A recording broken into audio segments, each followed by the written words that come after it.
ችግር የፈጠሩብን በየቲክቶኩ እየመጡ ቤተ እምነቱ ሳይወክላቸው የቤተ እምነቱ ተቆርቋሪ ነን፣ ተከራካሪ ነን፣ አስተማሪ ነን የሚሉ ሰዎች ናቸው። ምንም የሚያውቁት ነገር የለም። በሚያውቋት ትንሽ ዕውቀት ምንም የማያውቀውን ህዝብ ይማርኩና ወንድማችን እሸቱ መለሰ ከሰሞኑ እንግዲህ የተናገረው ንግግር ነበር። በዛ ንግግሩ ብዙ ኦርቶዶክሳውያን ቅር እንደተሰኙ እያየን ነው። እኔም ደግሞ ቅር ከተሰኙት መካከል አንዱ ነኝ። ወደ ዋናው ነገር ከመግባቴ በፊት ለእሸቱ መለሰ ያለኝ አክብሮትና አድናቆት አሁንም አልቀነሰም። ምክንያቱም በሰራው ስራ ማለት ነው።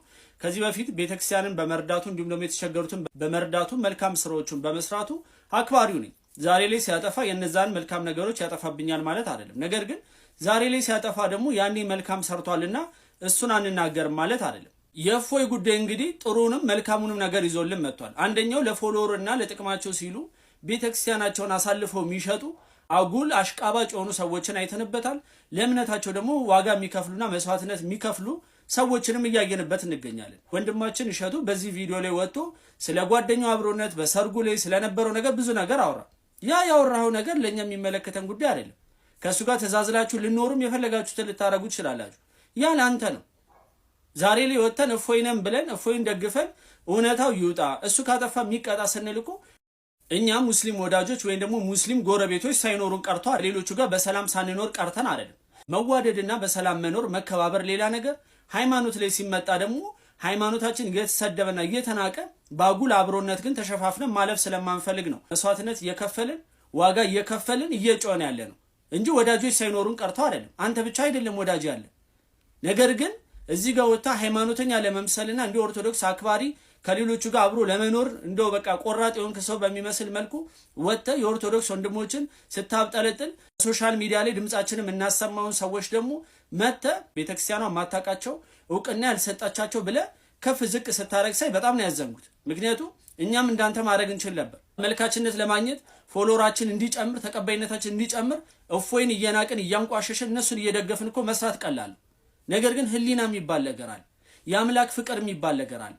ለዛ ነው ወተን እየተናገረን ያለን እንጂ እንዳንተ ተሞዳሟጅ ሆነን በሁሉ ዘንድ ተወዳጅ ሆኖ ማሳለፍ እኮ ቀላል። ነገር ግን ህሊና የሚባል ነገር አለ። ስለዚህ እሸቱ ወንድሜ በጣም አጥፍታል። ዛሬ ላይ ናከው ሶሻል ሚዲያ ላይ ያሉ ሰዎች የራሳቸውን ዶግማ የመሰረቱ የራሳቸውን እንዲያርገው ቤተክርስቲያን ያልሾመቻቸው የምትላቸው እህት ወንድሞች እኮ ናቸው የቤተክርስቲያን ድምጽ የሆኑት። እንዳንተ አይነት ታዋቂ ሰዎች ነገሮች እስከሚያልፉላችሁ ድረስ የኦርቶዶክስን ካባ ጥልቃችሁ ነገሮች ሲሳኩላችሁና ችግሩ ሲያልፍ ግን ቤተክርስቲያንን ስትወጉ ዛሬ ላይ አንተም ሆንክ ሌሎቻችሁ እየመጣችሁ ምንቋቸው ሶሻል ሚዲያ ላይ ያሉ ድምጻቸውን የሚያሰሙ ልጆች ናቸው። ክብሩን መጣ አልመጣ ስለ ቤተክርስቲያን ድምጽ እየሆኑ ያሉት። ግማሾቹ ደግሞ ስለ ቤተክርስቲያን አስተምሮ ፍለፊት ወጥተው እንደፎ አይነቱ ደግሞ ፊቱን ሳይሸፈን በአደባባይ ወጥቶ እየተናገረ ያለው እንጂ አንተ የደረስክበት ደረጃ ለመድረስ በጣም ቀላል ነው። መሙዳሙድ ብቻ ነው አስፈላጊነቱ። ከባዱ ነገር ግን ፍለፊት ወጥቶ እውነቱን እውነት ሐሰትን ሐሰት ማለት ነው ከባዱ። ስለዚህ እሸቱ ወንድሜ አንተ መተ የአምላክ መሰደብ የቤተክርስቲያን መሰደብ የክርስቲያኑ ወንድም መሰደብና መገፋት ሳይገድህ ወጥተ ለኛ የማይጠቅመን ከንተና ጋር አብሬ ኖሬያለሁ አዝያለሁ ተኝቻለሁ ማለቱ ይሄ በጣም የሚያስተዛዝብ ነገር ነው። ስለዚህ አንተ እውነተኛ ኦርቶዶክስ ብትሆን ኖሮ የክርስቶስ መሰደብ የክርስቶስ መናቂ ገባ ነበር።